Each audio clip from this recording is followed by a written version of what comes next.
De opleiding bij De Vries in Makkum is uniek. Ben krijgen hier al op het toekomstige werkplak les. Om zo te zien wat het betekent om in de skipsbouw te werken. Bij Friese Poort heb ik me aangemeld voor een opleiding. En heb ik verteld hoe ik een beetje in elkaar zat. En ik werk heel graag met mijn handen.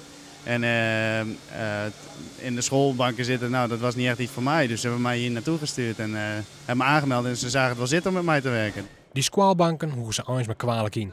Ook bij gelijkse taalonderwijs dat de leerlingen nodig hebben, krijgen ze gewoon op het bedrijf zelfs. En dat is een onderwijssysteem dat eens op geen enkel oorplak zo tapast wordt. Reden voor de minister van Onderwijs om de Makkum uit te reizigen. Ze weer onder de indruk. Je spreekt met jongens die zeggen, ja, ik hou niet van in de schoolbanken zitten, maar ik hou van dingen maken. En ik wil het zien en ik wil het voelen en ik wil het doen. En op die manier wil ik leren.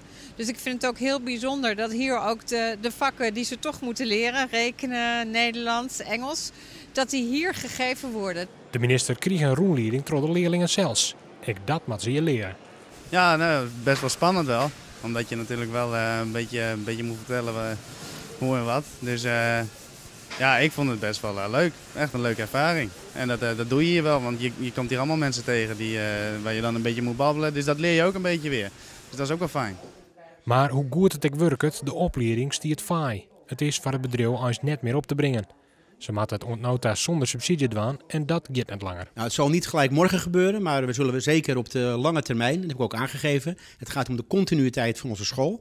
En dan hebben we gewoon nodig een stukje ondersteuning vanuit de overheid om dit mogelijk te maken. De kosten zijn hoger dan dat je hem dacht. Ja, dat klopt.